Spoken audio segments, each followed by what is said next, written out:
Alrighty. Hey, everyone. Thanks so much for jumping in again. Hey, I'm excited to get together with Shikata. We were recording just the other day for some Active Directory certificate service abuse, exploitation, really cool tricks in an AD environment. Hey, I think we got to roll through, what was it, Petit Potam the other day, ECS 8, kind of starting from zero, starting with nothing, no access in the environment, but then speed running and jumping straight to domain access with full control. So that was super awesome. But I know might not always be the lay of the land in today's day and age. So, hey, whatever you got up your sleeve this time around, Shikata, I'm super excited. What are we digging into? So today we're going to be digging into what's known as ECS1 or Escalation 1 as it's been coined by Spectre Ops, and how this simple setting on a certificate template can enable anybody in an environment to basically say, hey, I want to be you, and then the Active Directory certificate server or the certificate authority will kind of just be like, awesome. So that's what we're going to be going over today. So to start off today, we're going to go over a little bit of certificate templates. If you remember from the other day, we talked about a certificate template is this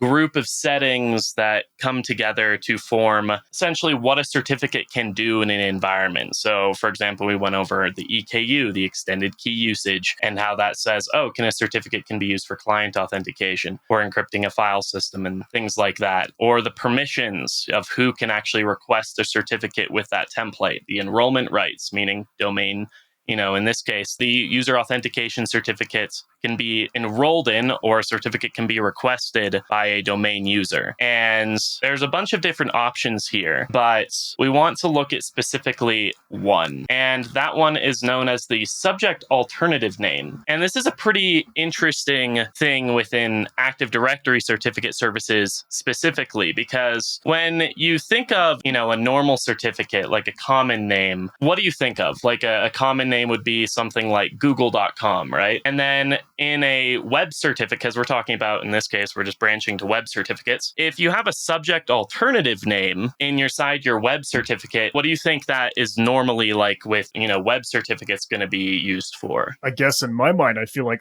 just another option for what you could reference it by, right? Like, hey, another, not to say ID, but another name, right? An alternative name. Yeah, it's like it's another location or domain where the same public-private key pair would be valid, right? So you have your common name. This is where our public, this is, the site for which the certificate verifies the public key. And then we have the additional domains for where this key pair could be valid. And that's, fine from a, web standpoint to have these subject alternative names that are like, oh, cool, this certificate can be used for google.com and, XYZ and other.com. But subject alternative names, or SANs as we're going to call them here, are used for a different purpose when your certificate is used for authentication, at least within Active Directory certificate services. In this case, on the right, what you see is the subject of our certificate is grunt. So that's a user in the domain. The user's name is grunt. And then in the subject alternative name, we see that we have a principal name of 343 Guilty Spark. And if you remember from yesterday, 343 Guilty Spark is a domain admin. And this certificate essentially was fetched and obtained by the user grunt, but they have put inside the subject alternative name field the user 343 Guilty Spark. And this essentially specifies additional identities that the certificate can verify, or that the key pair can verify, that the key pair, the public-private key pair, is valid for, right? So this allows a single key pair, in this case, to be used for multiple users, in this case, grunt and 343 Guilty Spark. That can be a big problem, right? That can be a big problem. And that's essentially the attack path we're going to go over today. So switch over to my terminal here. While you are getting stuff set up here, question, if I may ask, how common is this scenario? Do system administrators, or I don't know, any AD admin just sort of leave behind a subject alternative name, or is that the norm? Is that default? Is that typical? What's that one look like? So that's actually a really good question, because in Windows, there are templates of templates, essentially. You can choose the certificate templates default configurations that you want to enable from essentially a list of templates I know it's a bit of a word salad there, but if we go to our certificate authority here, what we'll find is there's actually a by default certificate template that is in the list of templates that you can enable. So in this case, the web server template is one of those default templates that can be enabled on a certificate authority. And why that's interesting is because by default, the web server template, we right click on properties and go to subject name, we can see that source of subject name is supplied in the request. And that is one of the dangerous parts, is that the source of the subject supplied in the request means that whoever's requesting the certificate can be like, hello, can I have a certificate for, grunt, but in the subject name, I can be like, but also put in domain admin at whatever. And this is very easy to misconfigure because if you right click and duplicate the template, essentially that template will be enabled. Now, there usually is a warning, or there can be a warning on some systems, but on this system specifically, there won't be because I've already accepted it. But it's very easy to misconfigure and enable a vulnerable template from this list. And that's why the web server template can be vulnerable by default. But in terms of what I've found recently, just 2 weeks ago, I actually found this specific issue.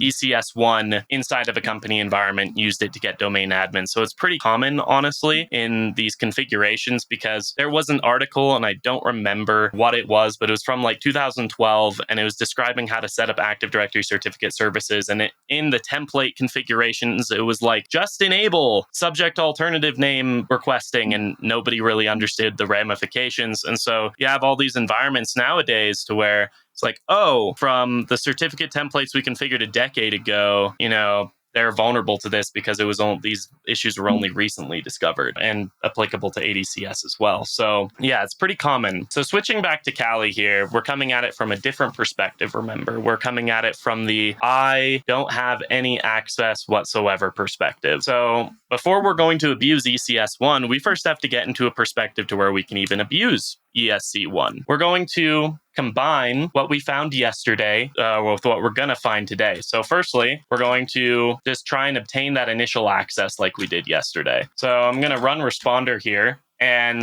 for those that don't know, Responder is a tool that responds to things. And our goal, obtain initial access, and then enumerate the certificate authority to see if it's vulnerable to ESC1. So, hey, real quick, before we go any further, please let me take just a quick moment to tell you about the sponsor of today's video. Let's be honest, passwords are still a mess. Forgotten logins, weak credential reuse, reset tickets clogging up the help desk, it's a nightmare, and attackers know it. That's why I'm a fan of SpecOps software. They take password security from reactive to proactive. With their breached password protection, you're blocking over 4 billion compromised passwords, updated daily from real-world leaks, live attacks, and even malware botnets. And it's not just password resets. SpecOps actively scans your Active Directory environment and flags compromised passwords the same day they show up in the wild. You can even build custom block lists, so users can't set passwords with your company name, project code names, or that one sports team that everyone's obsessed with in the office. And for the end users, they get dynamic feedback that helps them choose strong passwords that meet policy,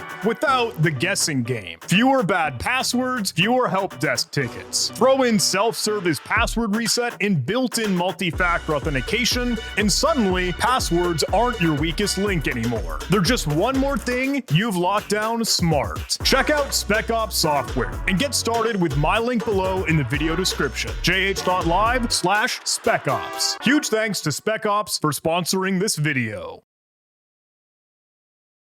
First, I just want to see if I can coerce authentication, because you remember from what we found yesterday with the ADCS web enrollment endpoint, what we can do with coerced authentication. That was, hey, capturing their hash and then potentially leveraging that with either unpack the hash or passing the hash. More damage could be done with that, right? Yes. So in essence, what we're trying to do is, because we know that web enrollment in it is enabled on the certificate authority, what we're trying to do, because we discovered that yesterday, we're going to try and coerce a low privilege credential with Responder. We're going to see if we can, and we're going to relay it to the ADCS web enrollment endpoint, and then hopefully do that same process of getting their NT hash with unpack the hash and then using that to do some further shenanigans. Now, my Windows host should be online here. Oh, there it is. We can see that we are getting credentials for the backup server $. So that's a machine account. It is just looking for, a share hijack me. Something on this system is looking for things over layer 2, and we just responded, and now we get credentials. So that's interesting. We can... Did you have to trigger that, or was that just, hey, looking around, asking, trying to see what servers and shares are out and about? So this is pretty common in the real world to see this, but this is a piece of code I put on the system to do this automatically,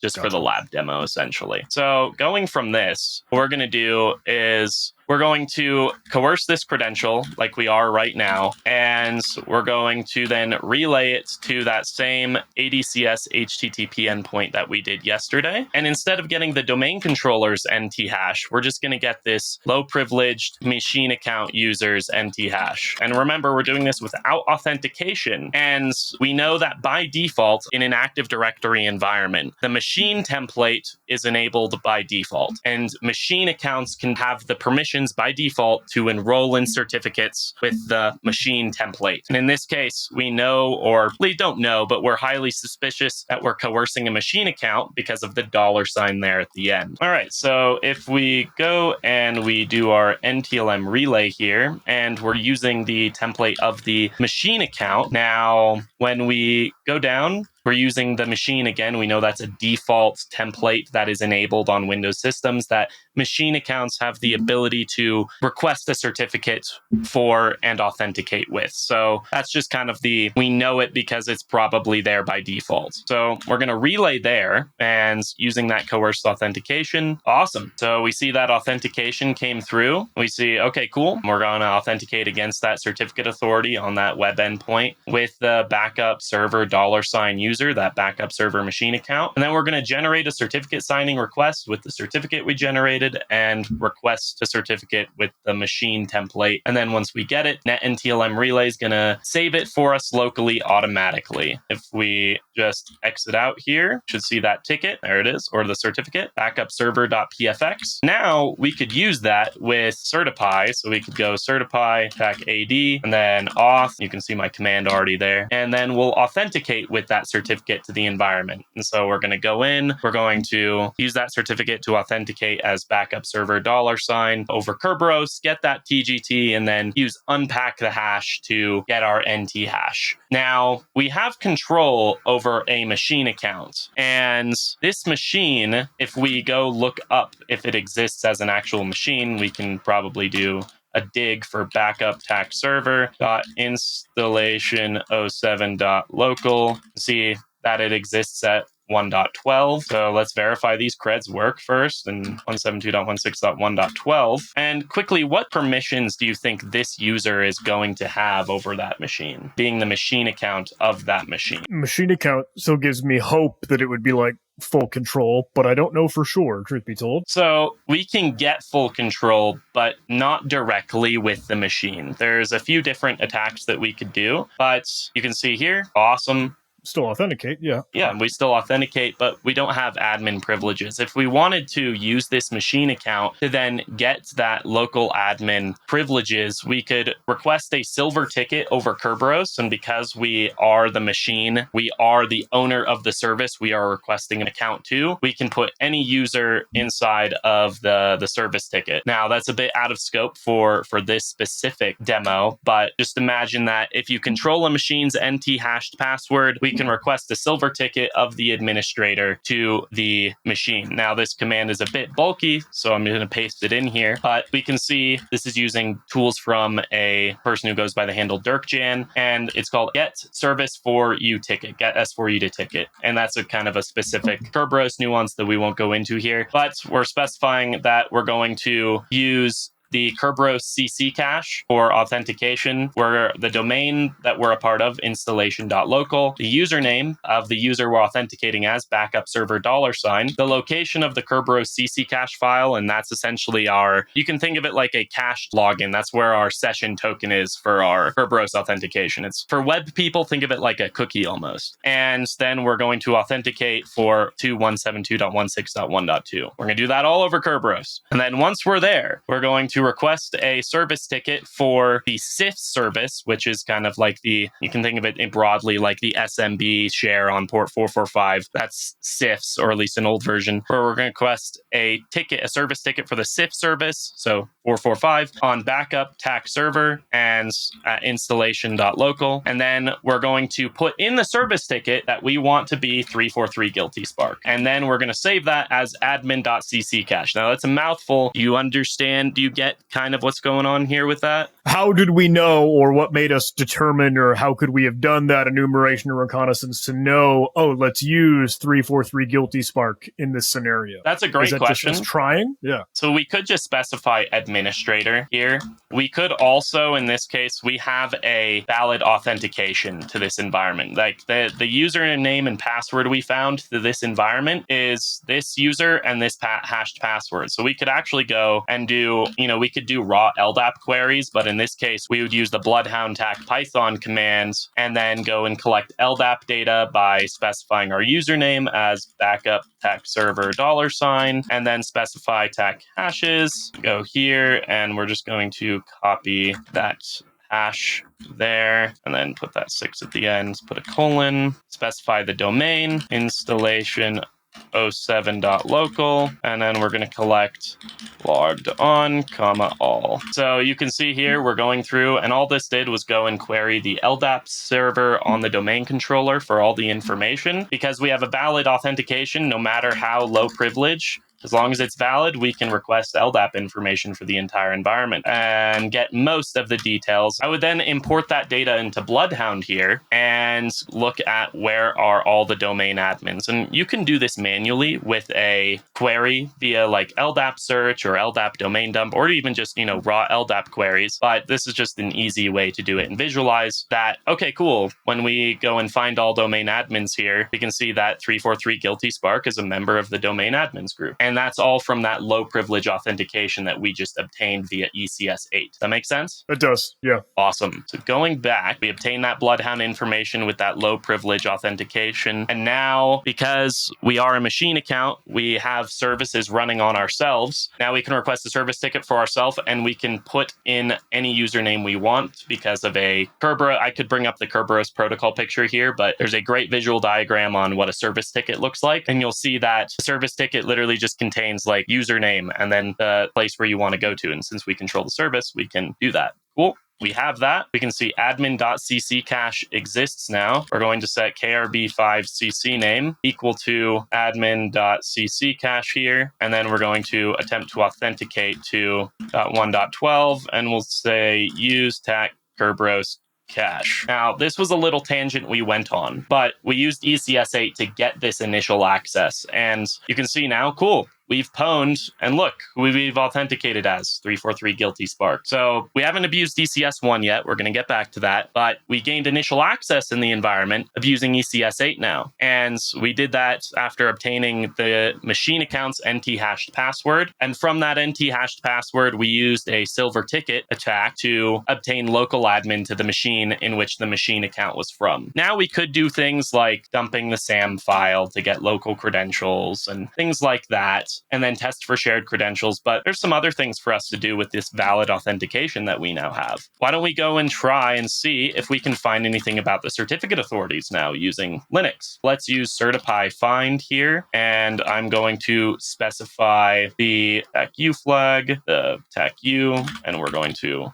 basically go get those command details that we just used up here. All right, awesome. Now we have our command built here, and we're just using certipy tac AD. It's a Python-based tool for essentially interacting with LDAP and then basically being like, hey, where's the certificate authority? And then going and being like, oh, cool, what are the certificate authority configurations? What templates does it have enabled? What can we see? What can we view? Awesome. So we got some data, and we see like, oh, cool, 40 certificate templates, 1 certificate authority, 15 enabled certificate templates, stuff like that. Let's go look through that data of certipy here and go into less. Automatically, ECS8 has already pulled that web enrollment is enabled on this certificate authority. We knew that because that's what we abused to get initial access. Let's keep on scrolling through.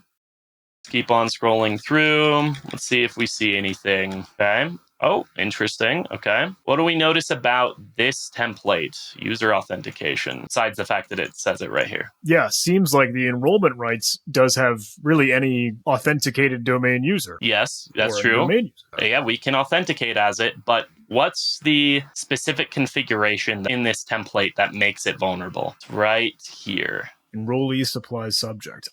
Yes, you get to choose who you want to be. Exactly. So because of that, when we say, okay, cool, we found this certificate template, enrollee supplies subject is true.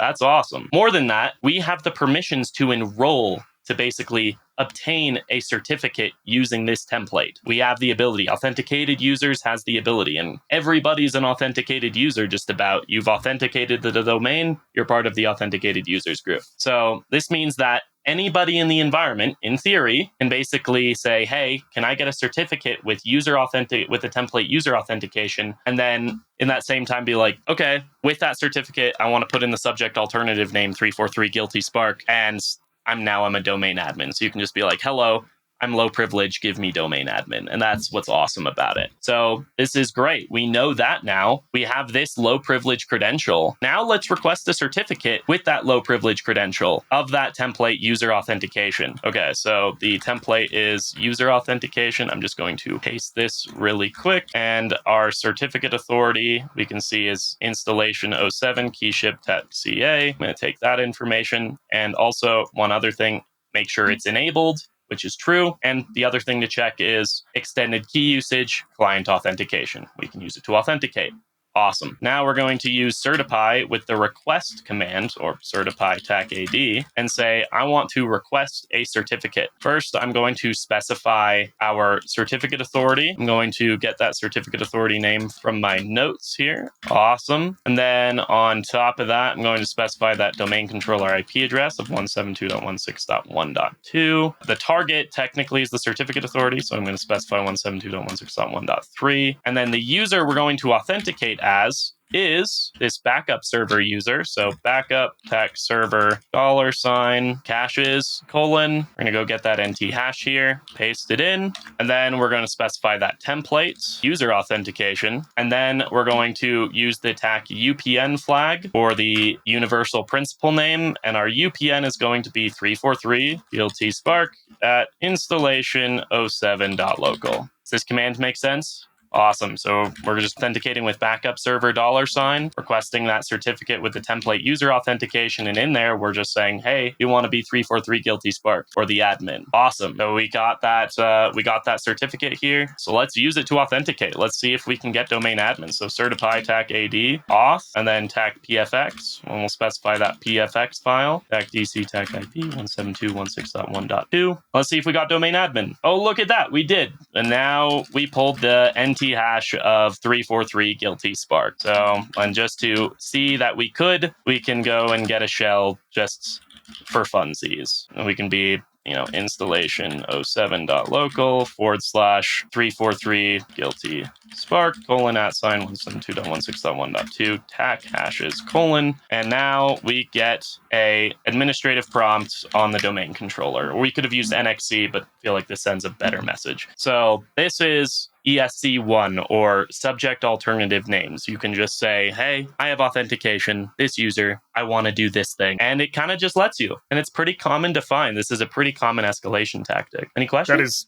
Awesome. Kind of crazy, but I know, hey, ADCS is kind of a treasure trove, isn't it? So Yeah, it really is. It's kind of like this black hole of just insecurities that can be configured, and it's kind of why it's being used everywhere today. And these issues that are pretty common are, critical to companies that don't know that they've just gone and misconfigured their entire environment by simply clicking, the allow subject alternative names or subject supplied in requests. Just by clicking subject supplied in requests, they have enabled this potentially. And that's the really scary part and the really big impact. So we've covered what? ESC 8 and ESC 1. Yes. Does that mean we got to hit 2, 3, 4, 5, 6, 7? Or what? I don't know. What is next? If there is anything next? Yes, there is. We'll be covering next time. We'll be covering ESC 5, which go around permission issues inside of certificate authorities on certificate templates. Imagine you don't have the ability to enroll in a certificate, but you have the permissions to edit yourself as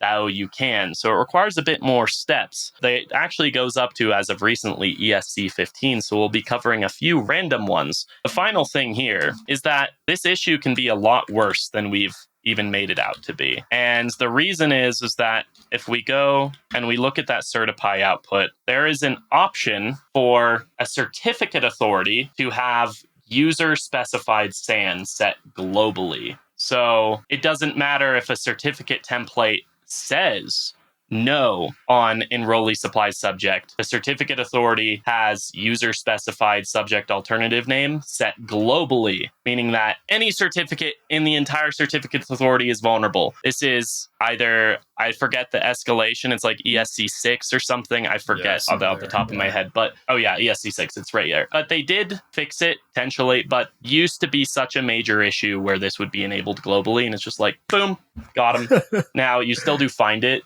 in some specific environments, but it's literally privilege escalation as a service for us, and even initial access as a service. If you're just creative enough to use ESC8 and find it unauthenticated, then all of those net and TLM version 2 credentials that you're usually coercing on an internal test, and you need to relay them to SMB signing off hosts and hope for local admin, suddenly you can just get their NT hashed passwords and then authenticate as them, and then get local admin on the machines. So everything becomes relevant with a lot of things with these attacks. Goodness gracious. Well, I've said before, and I'll say again, I'm not all that smart when it comes to ADCS stuff, so I'm still learning, and this is very cool exposure and education, even for me. So thank you for cruising through these, Shikata. Hey, I'm looking forward to more if you're still up for it. Of course. But, can't say thank you enough. Thank you again and again. Yeah. All right. See you guys next time. We'll tune back for the next one.